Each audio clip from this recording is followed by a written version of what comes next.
The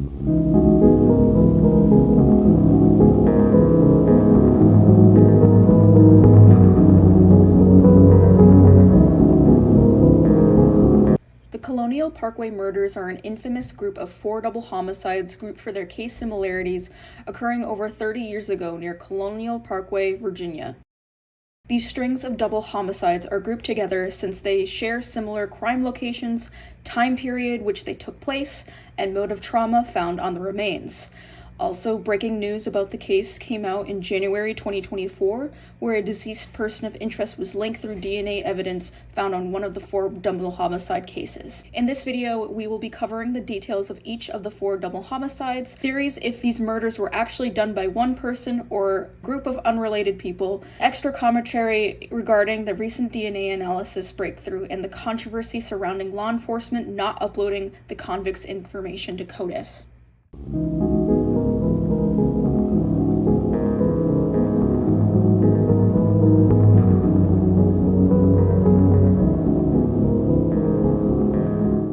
Kathy Thomas was a 27-year-old U.S. Naval Academy graduate, being part of one of the first classes to accept the enrollment of women officers. Her girlfriend, Rebecca, was also known as Becky Dowski, was a 21-year-old business major attending the College of William and Mary. On the day of their disappearance, they were seen leaving a computer lab to get food, where they were not seen again for the following few days. They were found on October 12, 1986, by a jogger in the area. When police arrived at the scene, they were found with their throats slashed in Kathy's Honda Civic. There was also evidence that the couple was strangled with rope. The car's interior was also found to be covered in gasoline but was never lit on fire. There was no evidence of sexual assault or burglary. Many suspect that this murder was a hate crime. Bill Thomas, Kathy Thomas's father, who is a victim advocate and true crime podcaster, supports this theory.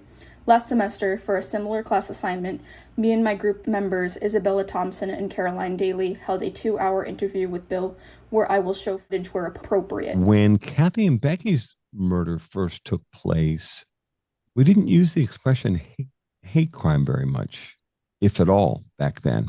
But we did definitely think, could this be a case that was targeted against a lesbian couple? Remember, Kathy had just gotten out of the Navy like a couple of months before, which actually could prove ultimately to be very significant. So there's the Navy connection. Kathy had been investigated by what was then called the Naval Investigative Service and later became the Naval Criminal Investigative Service, so NCIS. She had been investigated for being a lesbian, which is true, and had been targeted by the NCIS in a very significant investigation. And we were aware of that fact. My younger brother, Jack, who's a year and 2 weeks older than Kathy and also gay, so the 2 youngest kids in my family are gay and lesbian. He had the greatest level of awareness of this investigation into Kathy's sexuality. But we knew that was an odd thing that really stuck out to us. So you've got a lesbian couple, and were they targeted for being gay? And then we also had a lot of conversations about Becky's previous boyfriend at William and Mary. Could he be involved? He was from the United Arab Emirates, the UAE, which is a very politically conservative country, especially 37 years ago. And so that was a possibility. And then they were looking at a lot of different things. Then what we saw happen over time was a year later, the second incident, and then 8 months later, the third incident, and then a year or so later, the fourth incident. And you felt the investigation shift from is this a hate crime directed against a lesbian couple? And this turns kind of sharply into are we dealing with an offender who is targeting couples? Because, I mean, one thing that's a huge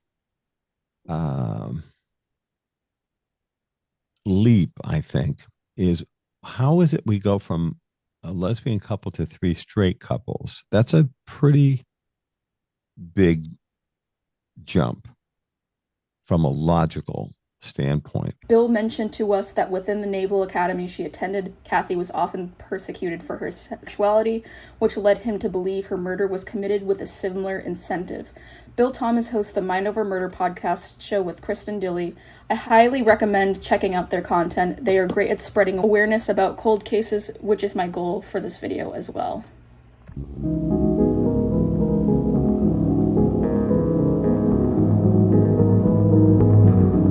Meeting the same day of their murder through a mutual family friend, these two individuals are not a couple at all, not fitting with the Lover's Lane murder theme, which will be discussed later in the video. However, there was speculation that they were romantically involved despite their age gap and Knobling being an expecting father. No one knows why they were traveling together that night. Knobling's truck was found still running, with both victims being shot in the back of the head. Robin's wallet was also missing from the scene, which could have indicated robbery as an incentive. On January 24th of this year, the perpetrator of David and Robin's murder was traced through DNA evidence, identified to be the hunter and fisherman Aled Wade Wilmer Sr., who passed in 2017. Since Wilmer was found responsible after his death, we still do not know the incentive for the murders or if he is involved with any other of the Colonial Parkway murders. The handling of this information about Wilmer is controversial, which will be covered in a later part of the video.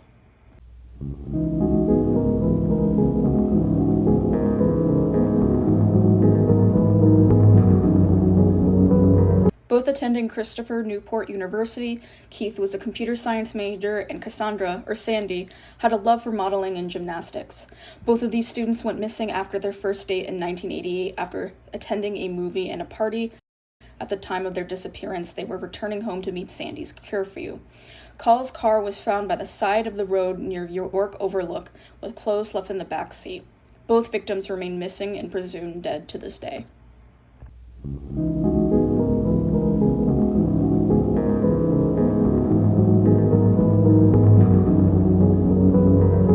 On the Labor Day weekend of 1989, Daniel and Anna Maria were traveling together to help Daniel's younger brother, who was Anna Maria's boyfriend, move into his new apartment. Tight on money, they were all planning to live together and split the rent. They never made it to his brother, however. On September 4th, 1989, Lauer's car was found abandoned and still running at a rest stop on the I-64 highway. Their bodies were discovered a quarter-mile away from the car, about a month after it was initially discovered. The bodies were wrapped in a blanket and were skeletonized and badly decomposed, despite there only being a month-long post-mortem interval. The fast progression could be explained by the hot weather and moist climates in Virginia. It was difficult to determine the cause of death or evidence of sexual assault due to the state of the bodies. However, there seemed to be sharp force trauma on Anna Maria's abdomen, indicating to be stab wounds via the post-mortem analysis.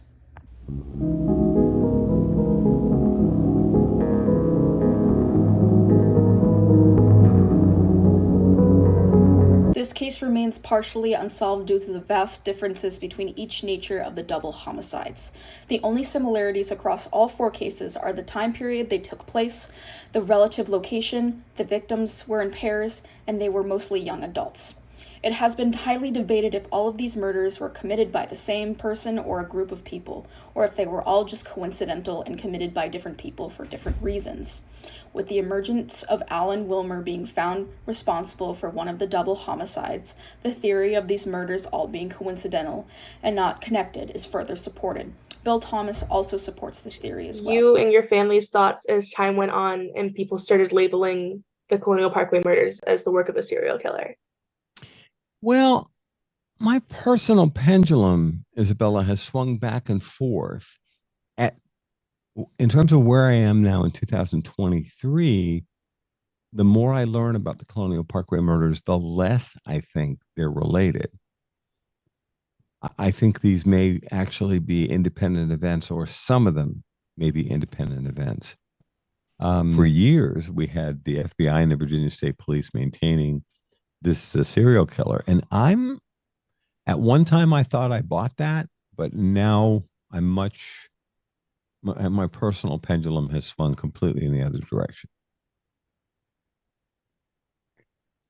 Yeah, just a few comments about that. I know that the three of us, with like just researching everything that we can online, we also think, well, we're not going to make any conclusions, obviously, because we don't know, but it just seems like there's so many differences between everything that has happened between all of the couples, and it just doesn't really seem connected. And humans like to connect things, like just psychologically, like it's just easier to categorize things. The conclusion that my group came to last semester was that the categorization of these murders being lovers' lane murders was a product of the time. During the 80s, when these murders took place, we were at the tail end of the golden age of serial killings. David Berkowitz, or the son of Sam, committed murders in the late 70s and targeted mostly couples. The Zodiac Killer was also active around this time and also claimed couples, thus the term the Lover's Lane murders was formed. The Colonial Parkway murders fit too well with the Lover's Lane model, and were thus grouped and treated as one case at first, rather than being treated as 4 unrelated double homicides.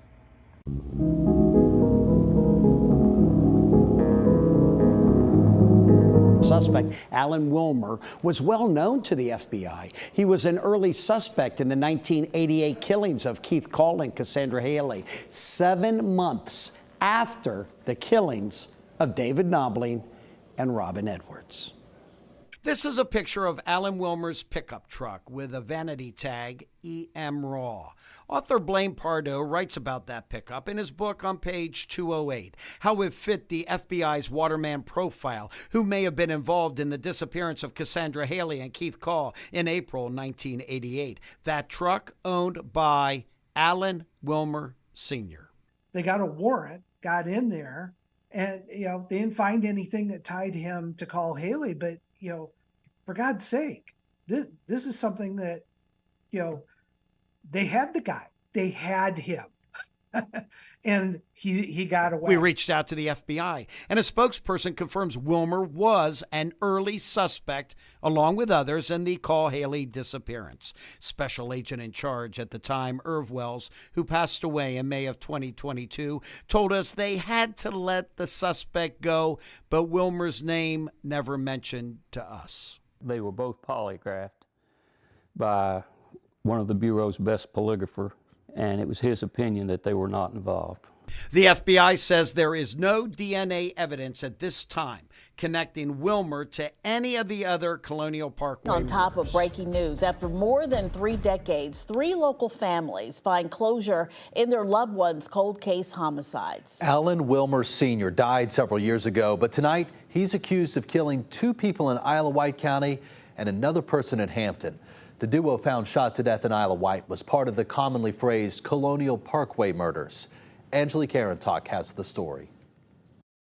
The suspect accused of carrying out the killings is Alan Wilmer Sr. of the Northern Neck. Because he was never in the system, he was never in the CODIS database, there was no hits. We had a common suspect, he just had not been identified. It was this summer when investigators say DNA evidence linked Wilmer to the victims. According to Virginia State Police, Wilmer is responsible for the death of 29-year-old Teresa Terry Howell after she disappeared in Hampton in 1989. Wilmer is also accused of shooting and killing 20-year-old David Knobling and 14-year-old Robin Edwards in Isle of Wight County in 1987. The duo became known as victims in a series of double homicides coined as the Colonial Parkway Murders. On January 8th of this year, a suspect was announced and identified for being involved in the murder of David Knobling and Robin Edwards. This suspect is Alan Wade Wilmer Sr., a hunter and fisherman who resided in Chesapeake Bay. Wilmer was found dead in his home about a month after he died. To verify a positive identification, law enforcement took a DNA sample. Months later, his DNA profile was compared with other DNA samples from unsolved murders in the area, and investigators found that Alan Wade Wilmer Sr. was found responsible for the murder and sexual assault of Teresa Lynn Spa Howell in 1989, which was never connected with the Colonial Parkway murders. Unfortunately, Wilmer will not be tried for these crimes since he died in 2017 from atherosclerosis with a clean record. It is unknown if Wilmer was connected with any of the other homicides in the Colonial Parkway murders, and we may never know. This is due to a loophole within Virginia's legal system, where DNA is prohibited from being uploaded to CODIS or the combined DNA index system if the person does not have a conviction on their record. Wilmer was never convicted in his life, so DNA will never enter CODIS to help find possible links to other unsolved crimes. Going forward, I want you, the viewer, to ask yourself, should Virginia change this law? Is this a crucial step for solving the rest of the Colonial Parkway murders?